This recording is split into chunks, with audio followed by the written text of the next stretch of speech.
रामकृष्ण हरी. विषमुक्तान्न रोगमुक्त भारत.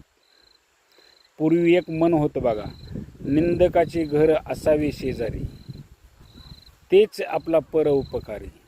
जितकी तुमची निंदा करताना तितकी तुमचा जास्त पद्धतीने तुमची प्रगती वाढत असते.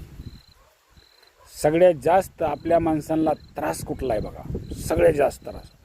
कितीही मोठं दुखणं भाणं काही असू द्या, पण सगळ्यात जास्त त्रास होतो आपली जवळची माणसं जर मोठी झाली ना, मग आपण वरून पेटत नाहीत, आपण आतून पेटतो. तर सगळ्यात महत्त्वाचं आहे, आपली माणसं मोठी झाली तर समाधानी व्हायचं शिका, समाधानी राहायचं शिका.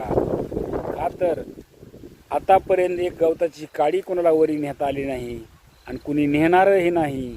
फक्त समाधानाचं जीवन आहे, सुखाचं जीवन आहे आणि परमार्थाचं जीवन आहे. सगळ्यांनी एकाजुटीने एका विचाराने जर राहिलं तर धन दौलत संपत्ता सगळी हिथं राहत असती.